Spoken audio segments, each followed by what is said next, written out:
pembelajaran pada bab ini, yaitu tentang Allah. Ada 3 tujuan pembelajaran kita. Pertama, mengetahui dan mengimani Allah sebagaimana yang tercatat dalam Alkitab. Kedua, menulis pengalaman pribadi bersama Allah. Ketiga, mempresentasikan Allah yang tercatat dalam Alkitab dan pengalaman iman bersama Allah. Materi kita ada 4 bagian. Yang pertama, penyataan Allah. Kedua, penyataan umum. Ketiga, penyataan khusus. Dan keempat, mencintai firman Allah.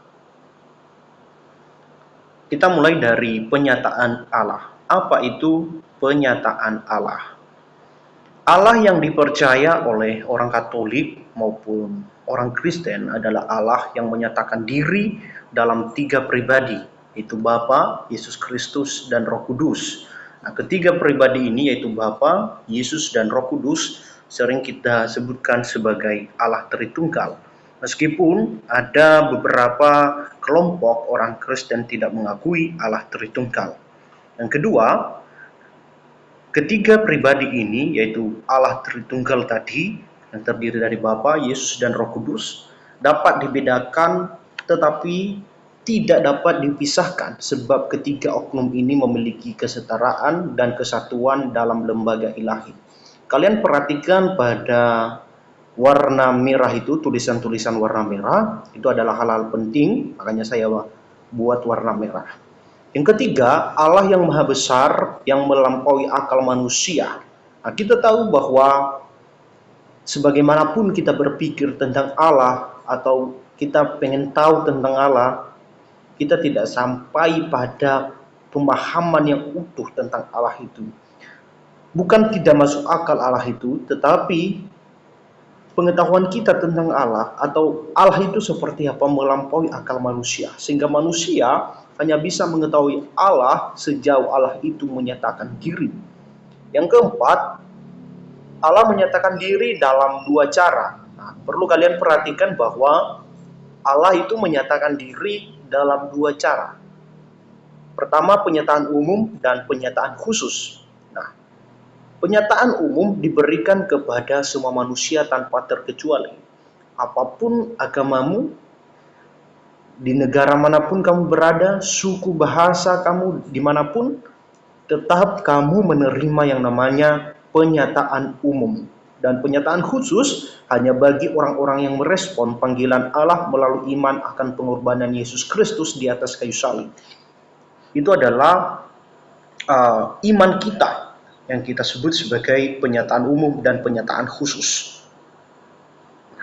Sekarang kita akan membahas satu persatu penyataan umum dan penyataan khusus. Pertama, penyataan umum. Penyataan umum atau wahyu umum ini bertujuan untuk memperkenalkan Allah kepada seluruh umat manusia melalui karya ciptaannya. Jadi penyataan umum ini tidak membeda-bedakan manusia itu sendiri.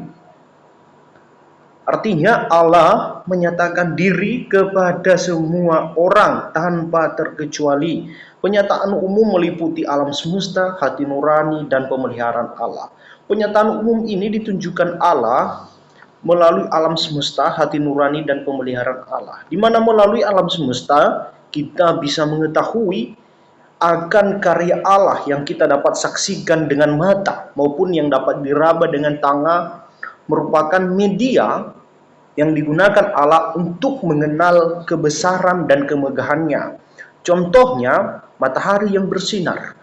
Ketika matahari terbit di timur, dia akan menyinari seluruh bagian belahan bumi tertentu sesuai dengan pengaturan waktu.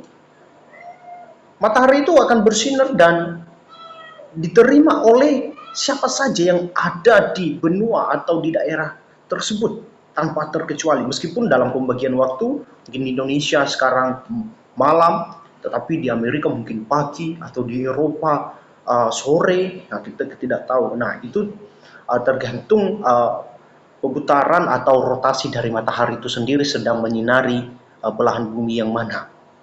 pohon-pohon yang berbuah, dan tanah yang subur, mengingatkan manusia bahwa ada pribadi yang besar yang mengadakan semua itu. Ketika kita melihat matahari yang bersinar setiap pagi, ketika kita melihat air, kita melihat hujan, kita melihat gunung-gunung yang begitu cantik, pemandangan-pemandangan alam yang begitu megah, kita akan bertanya, siapa yang membuat semua ini? Nah, dari sini kita tahu bahwa manusia akan mencari tahu siapa penyebab terjadinya segala sesuatu itu. Nah, pasti mereka akan berkata, atau kita, bahwa ada yang mengadakan ini. Siapa itu? Yaitu Allah. Yang kedua, penyataan umum ini Allah menyatakan diri melalui hati nurani. Jika yang pertama dari alam semesta, yang kedua hati nurani.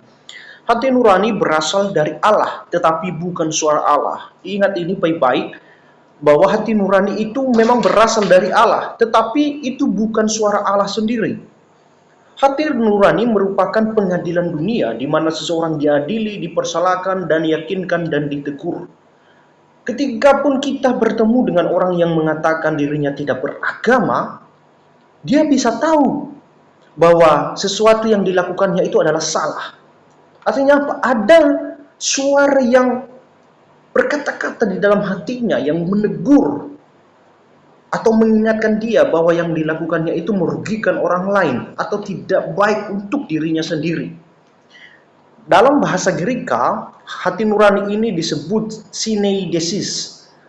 Dalam Perjanjian Baru tertulis bahwa hati nurani ini lebih dikhususkan bagi mereka yang tidak memiliki hukum Taurat, bahwa Allah akan membalas setiap orang menurut perbuatannya.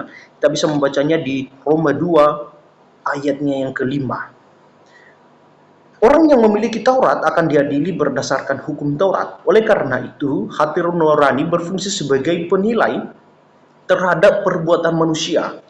Nah, orang-orang yang dulu pada Perjanjian Lama, khususnya orang Israel yang memiliki hukum Taurat, mereka akan diadili Allah melalui hukum Taurat, melalui hukum itu. Ketika mereka melakukan sesuatu, misalnya mencuri, maka hukum tentang mencuri itu yang mengadili mereka. Sedangkan orang-orang yang tidak memiliki hukum Taurat, mereka akan diadili berdasarkan hati nurani mereka. Artinya apa? Mereka mempunyai pertimbangan atau hukum tersendiri di dalam hati mereka yang menjadi pengadilan bagi mereka. Bahkan ketika kamu melakukan sesuatu yang salah, meskipun tidak ditahu oleh temanmu, kamu akan berterus terang bahwa kamu melakukan kesalahan. Karena apa? Karena ada suara di dalam hatimu yang menegur dirimu bahwa itu adalah sesuatu yang salah, itu tidak baik. Kamu melakukan perbuatan-perbuatan yang tidak terpuji. Nah, seperti demikian ya. Dan yang ketiga, tadi mengenai pemeliharaan Allah. Kita tahu bahwa Allah memelihara hidup kita, baik itu manusia, binatang, pohon-pohon, dan segala makhluk hidup. Allah memeliharanya. Misalnya di tumbuhan, Allah mencurahkan hujan. Kita manusia juga bisa menikmati buah-buahan, hasil ladang atau tanaman yang kita tanami. Itu semua adalah bentuk pemeliharaan Allah bagi hidup kita. Itu saja pelajaran kita mengenai penyataan umum, dan semoga kalian bisa mengikutinya, dan Tuhan Yesus memberkati kita semuanya.